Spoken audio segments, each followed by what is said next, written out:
Welcome to today's program, and thank you for joining us. I'm C. Virginia Fields, former Manhattan Borough President and currently the President and CEO of the National Black Leadership Commission on AIDS, Inc. The mission of the National Black Leadership Commission on AIDS is to educate, mobilize, and empower black leaders to meet the challenges of fighting HIV, AIDS, and other health disparities in their local communities. And on today's program, we will discuss teens' health, including sexual education in schools, sexually transmitted infections, and modes of influences for them in their communities. We will begin our program with facts about HIV and then proceed to a few facts about sexual education in the school system. Facts about HIV in New York and the U.S. New York State is among the 5 leading states that account for the majority of HIV cases. In 2010, youth made up 17% of the U.S. population, but accounted for an estimated 26%, 12,200 of all new HIV infections, 47,500 in the United States. Black youth account for an estimated 57%, 7,000 of all new HIV infections among youth in the United States, followed by Hispanic, Latino, 20% at 2,390. Facts about sexual education in New York schools. New York City requires schools to include sexual health education as part of comprehensive health education. Now, are all of the schools doing that? No. New York State already requires that students have a semester course of comprehensive health education in middle and high school. Questionable if that's being done. Health education is also a high school graduation requirement. New York City public middle and high school students are required to receive sexual health education lessons during the semester health education course in both middle and high school.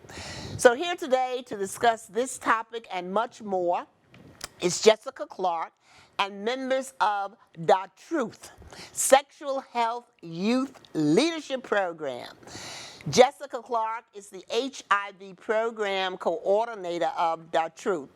Jessica's current role as the HIV Coordinator and co-editor of the Economic Opportunity Commission of Nassau County Insider has prompted her to explore the interconnectedness of poverty, education, sexual health, and human behavior.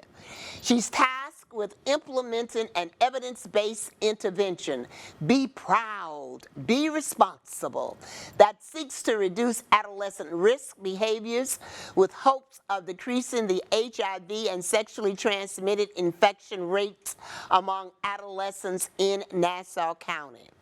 Jessica and The Truth, I thank you so much for joining me today, and I have about 7 members who are here with her, and we're going to identify them by first name: Karen, Jean, Claravonia, Tamia, Adrian, Robert, and Adanike.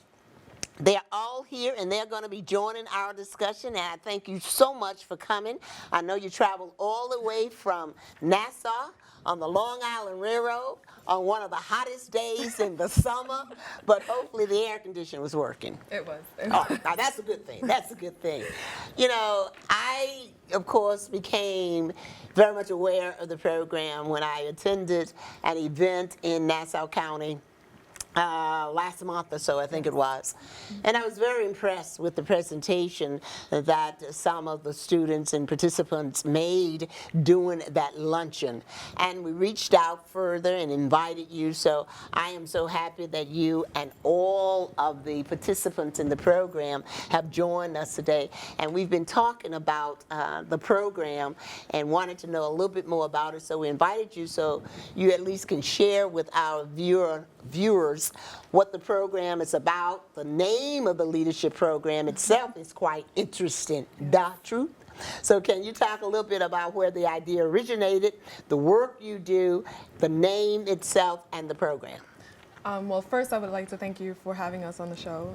It's not every day that we get a chance to speak about public health or sexual health in a public exposure way. The name, The Truth, as we know, the truth will set you free, right? And so within sexual health itself, there's many misconceptions and myths about sexual health when it comes to youth especially. And the truth is a way to reach youth within Nassau County. And it's a way to show them that we're telling the truth. We're giving you this information so you can make informed decisions about sexual health. And this is, we tell the truth. We have this, the evidence-based curriculum from the CDC, Be Proud, Be Responsible, and that's geared towards behavior change. So we're trying to allow youth to make informed decisions about their sex life or about their sexual health, abstinence, condom usage, but with real information, real life How old is the program? The program is 4 years old. Mm-hmm. This is the last year of the program, actually. And Sexual Health Youth Leadership Program is the actual name of the grant. Mm-hmm. So The Truth is our customized name. Right. The Truth will set you free. So you were funded by CDC for a 4-year program. Any possibilities of seeing the grant renewed? Have they released a renewal proposal? Yes. Okay. Actually, so it's the AIDS Institute of the New York State Department of Health that has given us the grants. And we are currently working on that RFP right now. So. Excellent, excellent. So another question to you specifically, how did you become involved with the program? So I've always been interested in sexual health education with public health, specifically issues that affect youth of color disproportionately. So when you look at the rates of HIV, when you look at disproportionate rates of high unemployment rates, high school dropout rates within Nassau County, specifically Hempstead, Roosevelt, and these areas are youth-led areas, youth-filled areas with high rates of HIV, teenage pregnancy. So I've always been exposed to that growing up I grew up in Queens, but now I live in Hempstead. And so just working with the youth has opened my eyes to a lot of those issues. I started working here and I was even more enlightened by what my students were going through in schools. I didn't go to school in Nassau County. I didn't go to school in Hempstead High School, although I lived there. And just hearing about the different experiences that I did not experience when I was growing up, it's mind-blowing. And so I just... You mean it's mind-blowing in terms of what youth have to deal with today versus when you were in school? Yes. Well, I know it would blow my mind from when I was in school. The challenges that youth had, I've often said today, could I have made it today in this environment? I don't know. I guess I would have adapted somehow with family, friends, and community. But to hear you say how different it is you're finding that's very interesting. And it hasn't even been that long. But terms are different. The way young women are viewed nowadays has shifted drastically. Which leads to how, unfortunately, young women view themselves too, by the eyes of others, as opposed to the ego and the self-confidence that many of us experience. Well, let me ask a couple of students who are here. What? Anyone, feel free. I think you have 2 mics to speak from. What made you want to be a part of this project, and how has this, I guess I would say, affected your response to issues of sexual health?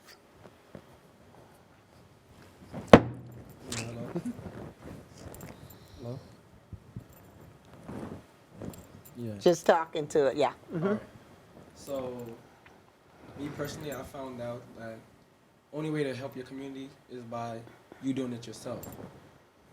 So, me joining the True Sexual Help was a way for me to help the community, because I'm looked up to by the younger kids. So what better way to help them grow if I don't grow myself? So me expanding into sexual health and teaching them about safe sex and and how to prevent themselves from getting this, and teaching them about abstinence was a way for me to help me, myself, and my community. And you are, your name? My name is Robert Sweeney. Robinson. And how long have you been a part of the program? For the full 4 years? No, I haven't. I have been a part of the program for 2 years now. And you felt the impact? Yes, I felt the impact and I learned a lot. Okay. Well, let me hear from a couple of more, and then I'll have different questions for others. Basically, what got me involved inside the Troop Sexual Health Program is my fellow coworker, Karan, who told me, come see what my job is about. We really reach out to the youth and we talk to them about sexual education and what a healthy relationship is. And that sparked my interest because it's not very common for a youth to really be in that position of power over another youth. And once I got involved in the program, I realized that we go around to different parts of our communities and we speak to various youths from those communities, and we really get an inside look of what they're going through now, because compared to, even though it's not very long, like compared to what we were going through in high school, it's like each year it just gets drastically different and it changes immensely. It's kind of shocking how much the youth go through when it comes And survive, and right? survive. Many of them do. And they live their lives regularly like nothing happened. Now, I think you said Karan brought you in. Yes. Okay, Karan, what made you reach out to, what's your name again? Adrian Penny. Adrian. What made you reach out to Adrian to think he could benefit from the experience you were having with the program? Well, it started because we both went to the same high school. And I was actually informed by another person that actually had left the program recently. And I felt it was my responsibility to involve as much people as possible and to basically help. And I saw that he actually liked change and he wanted to see change within the community itself. Wanted to see change within the community himself as well. And so when I left high school, when I finally graduated high school, I asked myself, what could I do for my community? And I know that my community suffers from low economic statuses for a lot of people. And I realized that a lot of people were going through, within my school, was actually kind of confused when it came to sexual health. And so I found, like, probably this is the best way to make the best change possible, is actually try to involve as much people as possible about this. That is great. So, who would like to respond to another question? What do you think are the most important issues related to sexual health that affect young people?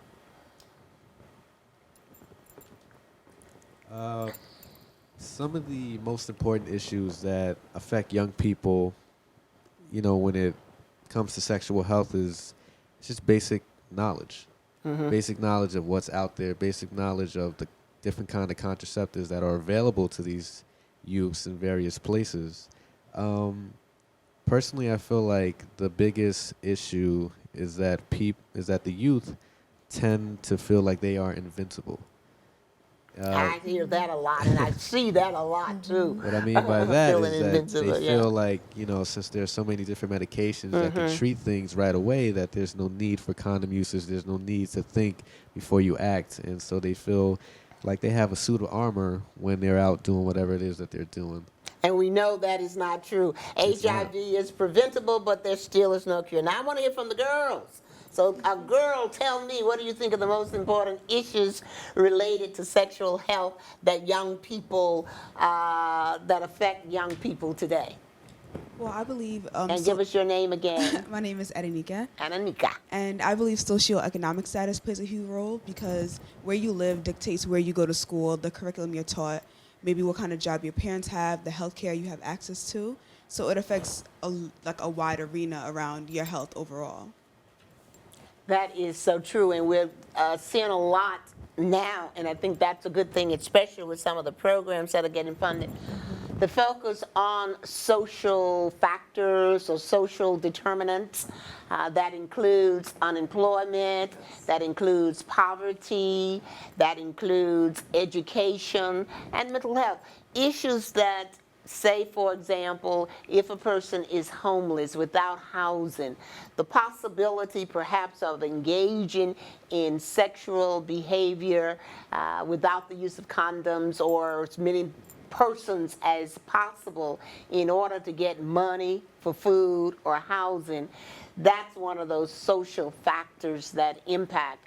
And so living and deciding the schools that a person go to or the housing conditions under which a person lives could also affect one's attitude about sexual health. How important am I? Or what kind of influences are there in terms of my behavior? So would someone like to, someone whom I've not heard from, give me just a little about what has this program done for you, or rather, how are you using it? Because we heard others talk about going back into their communities.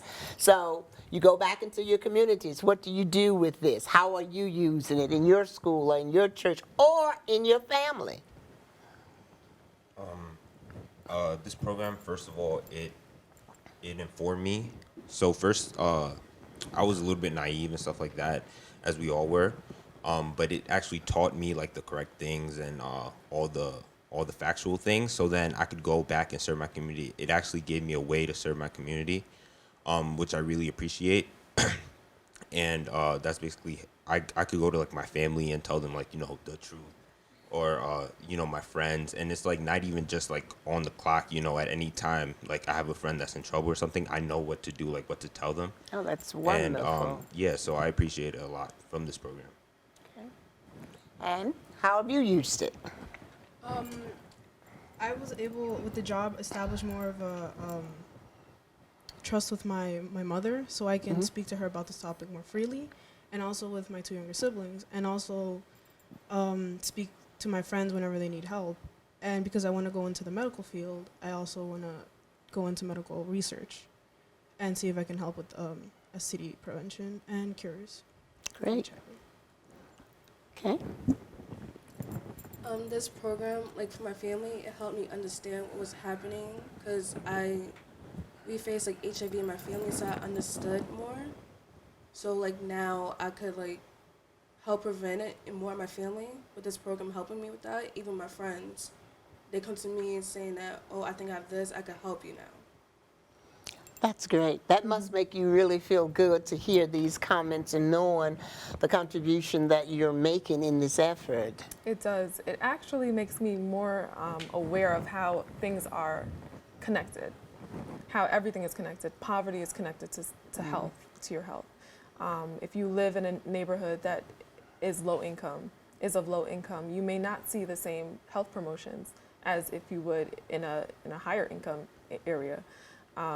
So it's great that we can talk about issues that affect youth and affect our community and affect the world. And, you know, when we talk about HIV a lot, as well as sexually transmitted infection, because, and I think one of the participants mentioned about where one lives.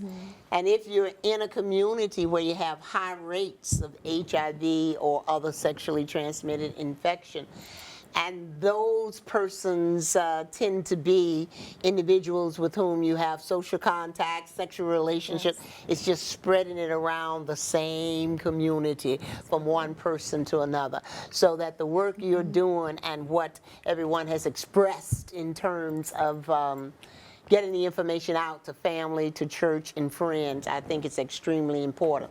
So what would you like to see this program go now? What's next on the horizon? I would love to see us reach out to areas other than Nassau County. Oh, this is just in Nassau County, yes. In Lower New York? I mean, does the program exist upstate? So or? there are different sexual health youth leadership programs within New York. There are about 16 programs. We're just the one that is in Nassau County. So I'm aware of some programs out in Harlem, some programs out in, where is that? Upstate New York. But I would still like to see our specific program connect with each program, maybe have a huge outreach day or something like that, you know, something to involve the youth more. It's very difficult for this program to get into schools. It's very difficult for programs like this, sexual health programs, to get into schools because sexual health is, although it is taught in schools, it's not taught to the full capacity. And so when we come with the truth, it's not always accepted. We're going to talk about condom negotiation, condom usage, condom demonstrations. Not every school wants us to do that. So what is the venue that basically where you're able to talk about the program and share the very relevant information that has been talked about here? What's the... So the EOC has different locations within Nassau County, and we reach the youth within Nassau County that way because they have different youth councils, and there's about 5 of them. However, in the schools, all of our students, all of our youth leaders here today, they attend the schools within Nassau County, and whenever they have projects, they choose to present on information that we present on. So they're still getting that curriculum kind of in a nutshell, but they're still getting that express curriculum, how to do this, when to do that, what does this mean? And it's almost like a sexual health curriculum in one day, but it's expanding from what the schools already teach. And are you welcomed by and large in the schools once you make this sort of presentation and they have a better understanding what are you invited back? Do you get to do a second project now that you've dealt with the truth? With the different locations, Yeah. we do have, it's a different, yes, we do get welcome back. It's actually a 6 module session. So we have to come back to complete the whole entire curriculum. And it's how long is the curriculum? 6 sessions. 6 sessions. Yes. So, 6 sessions. So how will, for our viewing audience, if someone is watching and they want to know more about the program or be a participant, what would they do? How would they become involved? They can reach out to us. We have our social media, we have a huge social media presence on Instagram, Facebook, Twitter, and Tumblr, and they can reach out to us. They can come to our events, come to our sessions where we train youth. We train, so when we have those sessions, we're basically training them in sexual health education. We can schedule a one-on-one intervention or a group intervention. Okay. Now, I think I heard, was it Tamia who said, are you Tamia? Yes. Okay, so it wasn't you. It was you who said you wanted to be a medical researcher, right? What are the professional interests of others? What do you want to do? Just quickly go around the table and say what it is you like to do in terms of your professional careers. Actually, I have 1 more year, and I'll be a licensed architect. All right. I'm in my sophomore year, and I'm an English major. I like to teach English at the college level. Excellent. Right now, I'm in training to be a certified nurse assistant. Then after that, I'm going to try to be a physician's assistant. Okay. Our a medical researcher here. Yeah, I'll be a freshman in the fall, and I'll major in chemistry. Oh, great. Okay. In the fall, I'll be working towards becoming a physician. I study business.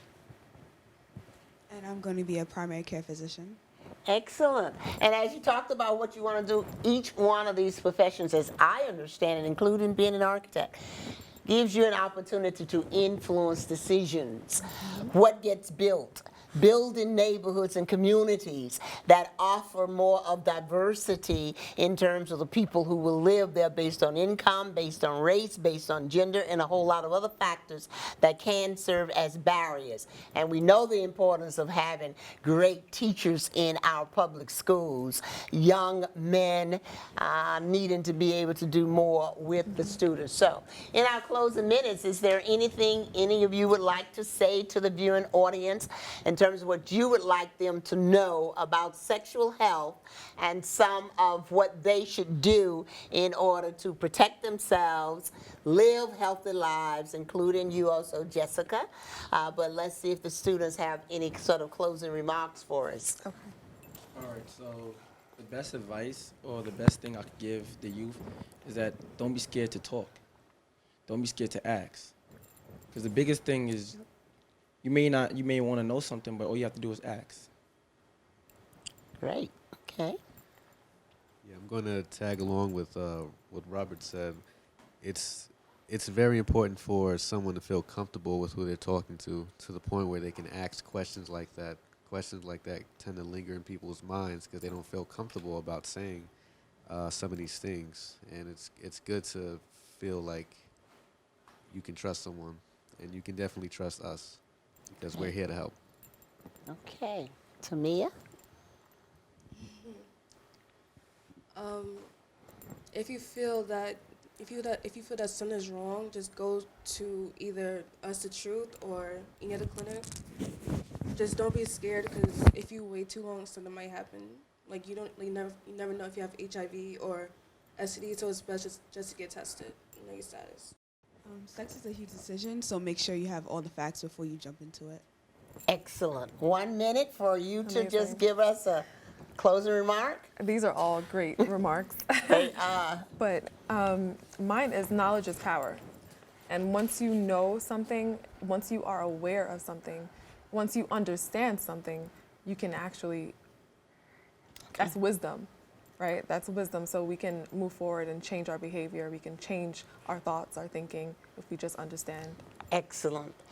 Well, I'd like to thank Jessica Clark and all of our participants from The Truth for joining me on today's Healthy Teen Talk program.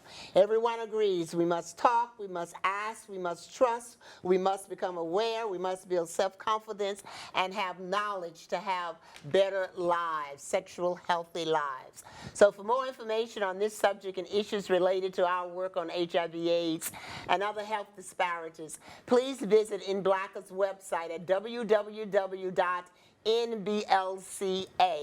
or look for us on Facebook, Twitter. The Manhattan Neighborhood Network brings these programs to you to better inform you, the viewer, about the important topics that impact your health and well-being. So please let your family, friends, and neighbors know about this programming. I am C. Virginia Fields, and I thank you for joining us and hope you'll tune in next time for NBLCA's Health Action TV here on Manhattan Neighborhood Network.